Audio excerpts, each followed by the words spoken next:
নমস্কার বন্ধুরা, আশা করছি তোমরা সবাই ভালো আছো। আমার চ্যানেলে তোমাদেরকে স্বাগত। আজকে আমি তোমাদের ক্লাস 12 এর এডুকেশনের এবছরের 2025-এর জন্য যে সমস্ত প্রশ্ন ভিভি ইম্পর্টেন্ট সেই প্রশ্নগুলো নিয়ে তোমাদের সঙ্গে আজকে আলোচনা করব। মোটামুটি অধ্যায় ভিত্তিক কোশ্চেন তোমাদেরকে দেব। মোটামুটি এই কোশ্চেনগুলো তোমরা যদি ফলো আপ করো তাহলে আশা করি যে তোমরা এডুকেশনে পুরো ব্রড কোশ্চেন লিখে আসতে পারবে। দেখো, ফার্স্ট চ্যাপ্টার থেকে যে প্রশ্নটা রেখেছি সেটা হচ্ছে মনোযোগ কাকে বলে এবং এর নির্ধারকগুলি আলোচনা করো এবং শিক্ষাক্ষেত্রে মনোযোগের ভূমিকা লেখো। দেখো, ফার্স্ট কি করবে, ফার্স্টে যখন মনোযোগ কাকে বলে লিখবে তখন মনোযোগের সংজ্ঞা দিলে, প্যারা চেঞ্জ করে কি লিখবে যে মনোযোগের নির্ধারকগুলি হলো নিম্নরূপ বলে মনোযোগের যে সমস্ত নির্ধারক গুলো আছে সেগুলো লিখলে। আবার প্যারা চেঞ্জ করে লিখলে যে শিক্ষাক্ষেত্রে মনোযোগের ভূমিকা। দেখো, মনোযোগ কাকে বলে, মনোযোগ না থাকলে আমাদের কিন্তু কোনো কাজই সম্ভব নয়, ঠিক আছে। এবং এটা এখানে প্রশ্নটা দিচ্ছে যে শিক্ষাক্ষেত্রে মনোযোগের কি ভূমিকা। দেখো, কোনো শিক্ষার্থী যদি মনোযোগ ছাড়া পড়াশোনা করে তার পক্ষে কিন্তু সেটাকে কখনোই গ্রিপে আনা সম্ভব নয়। তাহলে আমাদের আলোচ্য বিষয় হচ্ছে যে শিক্ষাক্ষেত্রে মনোযোগ কতখানি ইম্পর্টেন্স, ঠিক আছে। এবার প্যারা চেঞ্জ করে তোমাকে কিন্তু উত্তরটা লিখতে হবে, তবেই কিন্তু পুরোপুরি নাম্বার পাবে। নেক্সট প্রশ্ন দেখো, ক্ষমতা কাকে বলে লিখলে থার্স্টনের বহু উপাদান তত্ত্বটি আলোচনা করো। দেখো, নেক্সট প্রশ্ন যে ক্ষমতা কাকে বলে লিখলে সংজ্ঞা লিখবে থার্স্টনের বহু উপাদান তত্ত্বটি ক্ষমতা সম্পর্কে নিম্নরূপ লিখলে। প্রথমে কি করবে, প্রথমে তোমার লেখার আগে থার্স্টনের চিত্রটা দেবে, চিত্রটা দেওয়ার পর তারপরে কিন্তু লেখাটা শুরু করবে। থার্স্টনের বহু উপাদান তত্ত্ব হলো। এবার দেখো, নেক্সট 3 নাম্বার প্রশ্ন রেখেছি, আগ্রহ কাকে বলে শিক্ষাক্ষেত্রে আগ্রহের গুরুত্ব লেখো।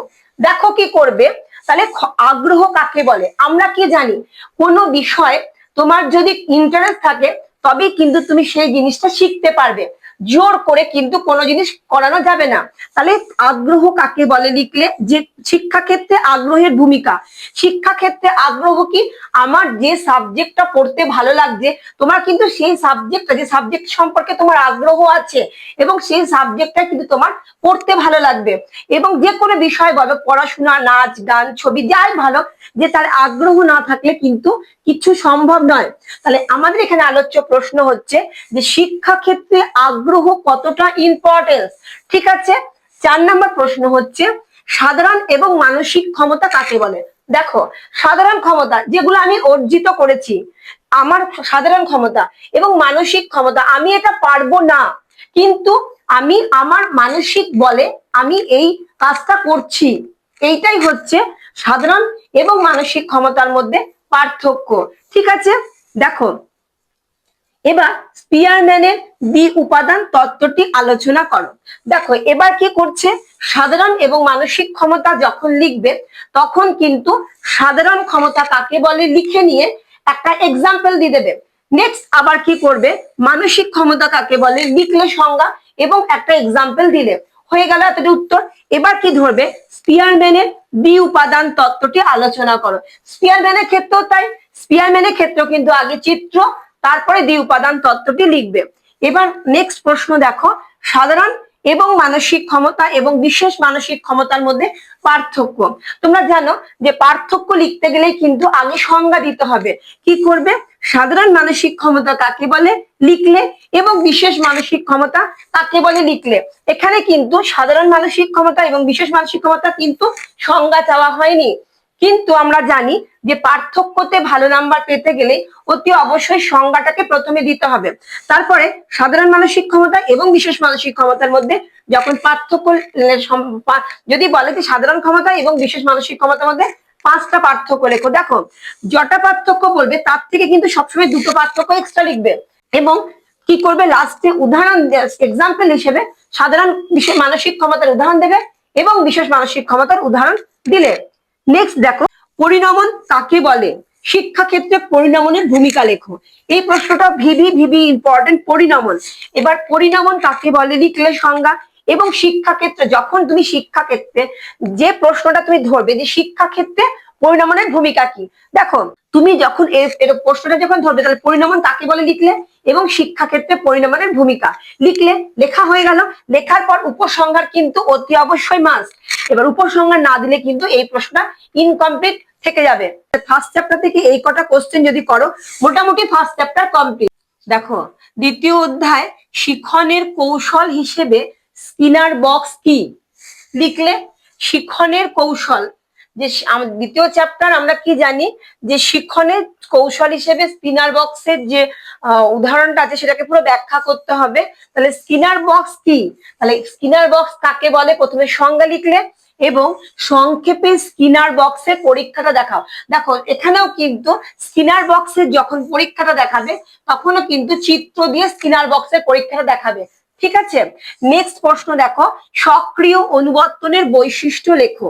এখানে দেখো বারবার বলছি যে যখনই বৈশিষ্ট্য লিখবে চারটে বৈশিষ্ট্য চাইলে কিন্তু চারটে বৈশিষ্ট্য লিখবে না, কেন তোমরা মনে করো নিজেদের মতন করে যে এটা তোমরা ভাবলে যে এই বৈশিষ্ট্যটা ইম্পর্টেন্ট, কিন্তু সেটা হয়তো সেরকম ইম্পর্টেন্ট নয় যে চারটি বৈশিষ্ট্য চাওয়া হয়েছে। সেই জন্য বৈশিষ্ট্য চাইলে মিনিমাম 6টা বৈশিষ্ট্য লিখবে, ঠিক আছে। এবার দেখো কি বলছে, শিক্ষাক্ষেত্রে সক্রিয় অনুবর্তনের ভূমিকা। আবার একই রকম ভাবে শুরু করবে, শিক্ষাক্ষেত্রে সক্রিয় অনুবর্তনের ভূমিকা নিম্নরূপ বলে উত্তরটা শুরু করবে। নেক্সট প্রশ্ন, শিক্ষাক্ষেত্রে প্রাচীন অনুবর্তনের গুরুত্ব লেখো। দেখো শিক্ষাক্ষেত্রে যে প্রাচীন অনুবর্তন আছে সেই অনুবর্তনের শুধু গুরুত্বটা লিখতে হবে। তাহলে শিক্ষাক্ষেত্রে প্রাচীন অনুবর্তনের গুরুত্বগুলি হলো নিম্নরূপ বলে প্রাচীন গুরুত্ব অনুবর্তনের গুরুত্ব দেবে। দেখো যেখানেই তুমি উত্তর লিখবে এডুকেশনে সেখানেই কিন্তু তোমাকে উত্তরের শেষে কিন্তু এক্সাম্পল মাস্ট, এক্সাম্পল কিন্তু দিতেই হবে, ঠিক আছে। এবার দেখো অপানুবর্ত কাকে বলে, সংজ্ঞা লিখলে উদাহরণ দিয়ে দিলে। নেক্সট প্রশ্ন হচ্ছে প্রাচীন এবং সক্রিয় অনুবর্তনের মধ্যে পার্থক্য। যেটা প্রথমেই বললাম যে প্রাচীন এবং সক্রিয় অনুবর্তনের সংজ্ঞা দেবে, পার্থক্যর পয়েন্টগুলো লিখবে, লাস্টে এক্সাম্পল দিয়ে দেবে, হয়ে গেল। এবার নেক্সট প্রশ্ন দেখো, গেস্টেল তত্ত্ব কি। তোমরা জানো যে গেস্টেল তত্ত্ব কিন্তু এই বছরের জন্য ভিভি ইম্পর্টেন্ট। গেস্টেল তত্ত্ব এবং এই যে স্কিনার বক্স এই দুটো প্রশ্ন কিন্তু এই বছরের জন্য ভিভি ইম্পর্টেন্ট। তাহলে গেস্টেল তত্ত্ব কি লিখলে এবং শিক্ষাক্ষেত্রে অন্তর্দৃষ্টিমূলক শিখনের তাৎপর্য লেখো। এখানেও তাই কি শিক্ষাক্ষেত্রে যে অন্তর্দৃষ্টিমূলক শিখন আছে সেই অন্তর্দৃষ্টিমূলক শিখন কি বলতে, যে শিখনটা কিন্তু আমরা বাইরে থেকে শিখতে পারবো না, ভেতরের যে আমাদের শিখনের কৌশল সেটা লিখতে হবে।